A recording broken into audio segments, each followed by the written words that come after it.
Good morning. How you doing today? I'm Samuel the Englishman. That's S-A-M-U-E-L, the Englishman. That's what the people here in Saint Genevieve call me because I really don't know my last name. I was adopted living in the Tidewater area of Virginia, and that's where my family that adopted me taught me about net making because they were people of the water. They were fishermen, they were boat people, and this was something they taught me to make a living while I was there, but I really didn't care for the Tidewater area. Right now I am working on a net for a lady to go out into the garden and gather up like tomatoes, the small squash, or go out to the orchard to gather apples. And it takes a little bit of time sometimes to get started, but once you get started, it moves along pretty good. Sometimes you get into a nice little rhythm going and you really don't realize you're doing it. My adopted father told me all the time that it was often referred to as knitting because he would sit there and knit nets, and the lady that was my mother, she'd be sitting there knitting small blankets or little doilies or something like that. So they would sit there and knit together in the evening, and he would sell the nets to the fishermen or to people along the shore that needed bags to carry the supplies on board to the ship and use them for storage. And some of these nets were even used for smoking hams that we've made over the years. This one's is made out of a cotton twine that was spun here in town by one of the ladies that has a spinning wheel for me. And give her a little bit of money on the side to make the twine for me. And it helps her out, and she's helping me out by making the twine. This is called a needle. This is what I load my strings up with.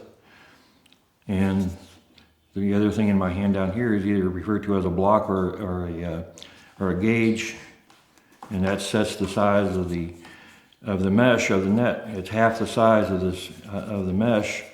I'll show you what I mean when I pull this last knot on it. And I'll get up there. There he goes. You catch these last two. And it's really a simple knot. It's just basically an overhand knot.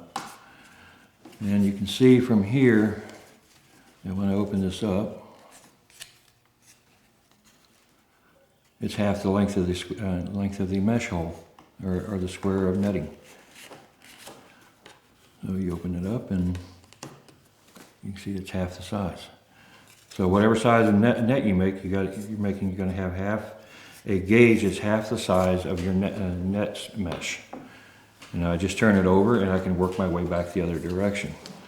Now, depending on what size cord I'm using or twine will also determine what size needle I use and what size block I use. And it's kind of simple. It's just a back and forth thing that I'm doing here. I just catch a loop, pull it over, and pull it down. Go underneath those the top two, and when I pull it, it makes the knot. And the gauge also helps me keep the squares all the same size, all the way down. And as you can see, those nets over there are the one made out of rope is very large. This is actually the needle I use for making that net because it's such a heavy piece of rope that I'm using. There's 100 feet of rope on that needle right now waiting to be used. That net there would be used on like a flat bottom boat, holding the cargo in place so it doesn't shift while they're going down the river. And there's a net around that bottle, and there's a lanyard on it, as you can see. And that way some farmer can carry his water bottle out into the farm while he's out there working the fields.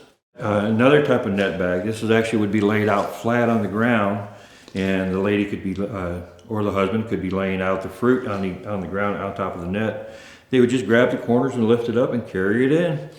And then they would have their fruit easily to carry, or even have the kid carry it. That's working in the field with them. Another small net that I made is for these smaller water jugs for like somebody to carry out on a little trip. This way they can just tie it onto their belt and take off, and that way they don't lose it. And they can also tie a few things on here, extra stuff, if they need to. Now what you see out here is the different types of cording I use. I even use jute twine. This is jute twine here. I could also use hemp. I have some polished hemp down here. This has been twisted tightly and then it's been rubbed down, so all the, as you can see, this is kind of fuzzy looking, but this has had all the fuzziness rubbed off of it. So it's a much finer material to work with. This would be for real fine, tight nets, almost like making a net for a lady's hair piece to be held into place. A little bit heavier cotton twine, slightly lighter. Here's even much heavier cotton twine that I would use, depending on this type of net I'm making. Down here is one that I was using this type of cording on. This will become a net bag when I am finished. I'm in the process of sewing it together around the side. This side needs to be sewed together so it makes the bag. And this would be a bag for almost like boatmen carry on bags of apples or bags of corn or something like that, where they put the ears of corn on board for the livestock. And you can also use this to put a ham into and hang it up in the smokehouse, and you can smoke your hams on it. And the nice thing is about these is after you are done smoking one ham, wash it out and you can actually reuse it for another ham. So they're very versatile, simple little bags. Now I was talking about the gauge back over here. Gauges come in all different shapes and sizes. This is actually one made out of the rib bone of a deer. That gives me a smaller squirrel.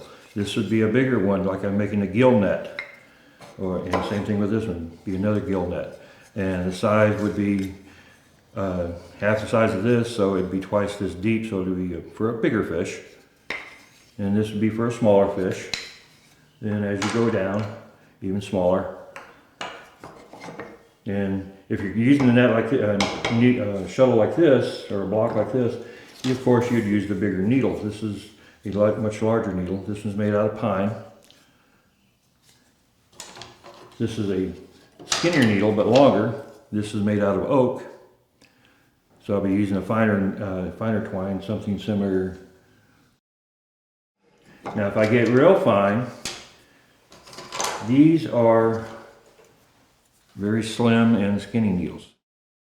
String would run around this way. And this would be for extremely fine work. So the squares may only be an inch in diameter. So that's for real fine work. Then as you get bigger, of course now you're getting into using very heavy cord and very large blocks. This is made out of oak as well. And I also have some that are actually made out of walnut. But you just find the type of wood that works for you and it will hold up. I've been using this one for many years. I still have my father-in-law's and my wife's grandfather's blocks and shuttles and needles. This is a repairing shuttle or needle, and so the string will be here for just a little bit of it. So if you're going to fix a net that's been torn, you would be able to use this in real close proximity. You don't have to have a big needle block or anything like that, because you already know the mesh size because you got the square there. You just need a little bit of string to fix the hole. And of course I have my little pick. Sometimes the knot gets messed up. You might get a loop in it somewhere. So I have a little pick here that I use to pick open the knot and to reset it, because sometimes it gets a little bit offset and twisted wrong, and the mesh hole might be a little bit too big or too small, so you have to reset the knot so it'll adjust out and become the right size. So I always carry those around. These are some of the bags that are finished that I have for the farmers. They open up pretty good size. Be big enough for putting quite a few apples in, or the small squash.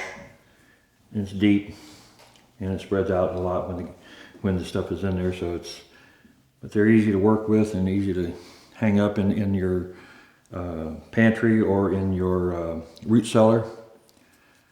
I've had some of the ladies actually store their potatoes in them, so they don't rot. The air can get to them. This is another one. It's a little bit bigger in width, but not in depth. Just a little bit bigger, but they open up pretty well. And plenty of space in there. And even the husbands have taken them and used them for carrying game home in, putting like squirrels and pheasants and bringing them back home inside these. Just throw them over their shoulder and bring them home. Now hanging up here these are gill nets. This is actually cotton twine that's been dipped in tar, and that's to help preserve it. And so the fish would swim through here, his fins would get caught on top, and when he tried to back out, the gill slit would catch it on the back pull, and that's why they call them gill nets, because the gills are being caught, they can't back out. This net here is the same, much finer mesh to it, as you can see. But this would be used as, you put a stick on either end, and you have floats on the top, weights on the bottom, and you'd spread it out. This would spread out to 17 feet wide when it's spread out. You'd walk through a pond, letting the bottom drag the bottom of the pond. This would be at the top. As you walk through the pond, all the fish would be pushed up toward the shore. Of course, the little minnows would swim through here, and all the little tiny fish, but all the bigger fish would be held up inside the net. And as you bring it up to shore, and then you would be able to pick out the fish that you want and let the rest go. That way you're not destroying the pond and getting rid of all the fish that you don't want to get rid of at the time. Well, I'm glad you came by, and thanks for visiting. I hope you had a nice day, and I hope you enjoyed Saint Genevieve. And I hope you be careful on the way home. And before you go, though, if you really would like to, if you'd like to buy a net,